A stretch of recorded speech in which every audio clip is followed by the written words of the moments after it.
natural resource managers and catchment management authorities are confronted with a dilemma. Compared to the scale of the environmental issues they face, their financial resources are scarce. In the past, public funding has been spread thinly across many small projects. The hope was that this would address the major environmental threats and make lasting improvements in our landscape. Sometimes this has worked. But across the North Central region, a number of important sites continue to decline. With this in mind, the North Central Catchment Management Authority has adopted a new approach, targeting a number of highly valued sites or assets in the catchment. Guided by the latest scientific and community knowledge, the Catchment Management Authority is endeavouring to achieve the maximum benefit for the region's catchment communities. These selected locations include river reaches, wetlands and grasslands that can be effectively protected and enhanced. In this DVD, we're going to explore a number of these assets in the dryland region of the North Central catchment. We'll find out from the people who live there why these places are special and need to be protected for future generations.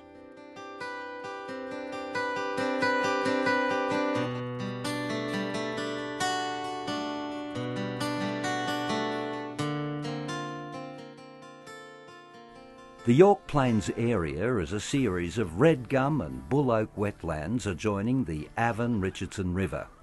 It's 30 kilometres to the west of St Arnaud, located in an area of cleared farmland used for grazing and cropping. And although mostly dry for the past 10 years, it's the centre of the local floodplain in times of heavy rain. The largest wetland has a geographically unique sand lunette next to the river. It's got endangered adjoining woodlands and it's home to significant vegetation and important Indigenous cultural heritage. All of this is on private land. The threats that face these wetlands are a rising saline groundwater table due to past land clearing practices and the destruction of native habitat through overgrazing, cropping and clearing. The locals know how special these wetlands are and don't want to see them disappear. It's something that's worth keeping, I believe, and something that's worth looking after. I just think it'd be nice if it was preserved because there's not many areas like this left.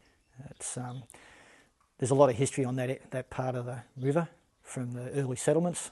Originally they were going to build a township there called Carruckabeal, which they believed there might have been permanent water, so that was something they were going to do years ago, but that fell through. The word Carruckabeal is an Aboriginal term which means where the gums bloomed. It was used to describe the bend in the Avon River. The culture and history of Indigenous habitation in the area is important to the locals.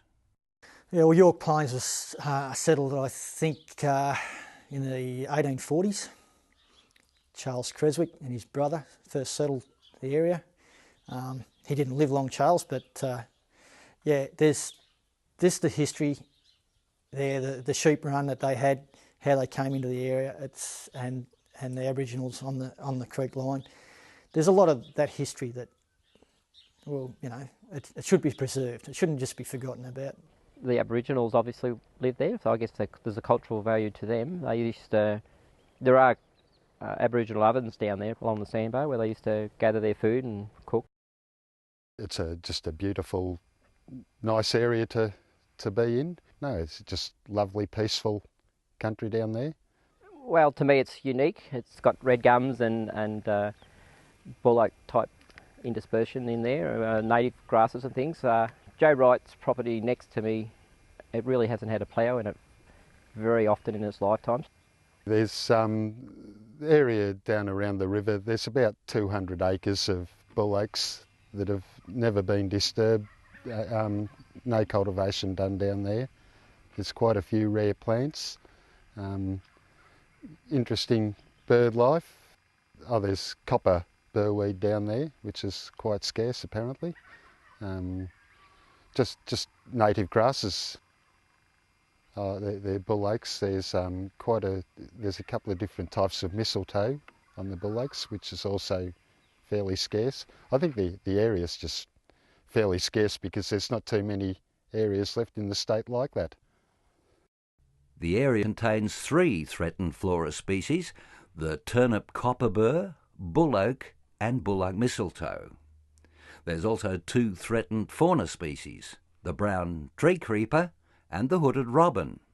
I'm excited about it because it's confirming what I've always suspected, that some of the best assets in the state exist on private land, and we really should invest in those to get long-term change. It's always easier to maintain something and look after it than watch salting rise and kill the river off and find.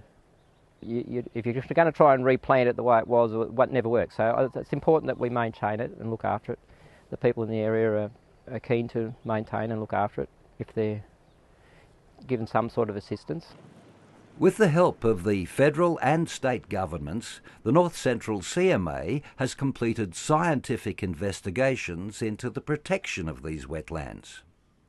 To understand the threat of salinity, the land has been electronically surveyed to produce a soil conductivity map.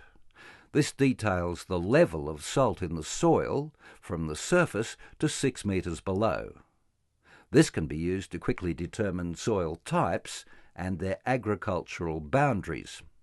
On the ground, landowners are being encouraged to plant deep-rooted perennial native vegetation and lucerne to help lower the saline water table. Well, I think lucerne's a major bonus. We're fencing off remnant vegetation to protect that, so hopefully that'll re-establish itself, and we're also putting in some corridors. So all those sort of things, if everyone does a little bit, will all help. Yeah, I'm not a gum tree lover, so bull oaks are predominantly in this area, the old grey bull oak we call it. My father spent all his lifetime grubbing them out, and now I'm replanting them. They're a tough animal, they hang on in the droughts. They're a majestic type of tree, so I'm planting them as shelter belts, trying to encourage the animals back, or the bird life back.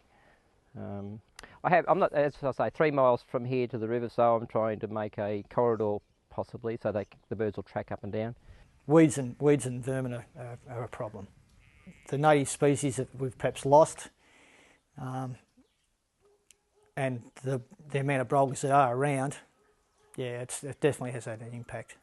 We have a brolga habitat set up in what we call tuckers, and unfortunately the last 8 years there's been nothing breed there. We've had young brolgas get to the sort of the height of the ute and being killed by foxes. So unfortunately the brolga habitat hasn't worked particularly well. The locals are very keen to care for this asset, but a serious threat in drought times is their need to get maximum production from their land, including the woodlands. We want to preserve it. We don't. We've actually seen it going backwards in the last 10 years with all the dry years, but because of the financial difficulties, we've really got to run this farm to its maximum, and so that meant grazing that country fairly heavily in the past, and we understand that if we want to save it, that we probably have to stop doing that. York Plains is certainly a site that the local community values and wants to preserve. And it's also a place where they intend to stay for quite a long time. Creswick was buried there, and that was basically the start of the cemetery, or where the site is now. So that's, the trustees still operate a fairly tidy show, and yeah, there's people still want to be buried there, so they still want to come home. And actually, I'd like to do the same, but it's just a peaceful site.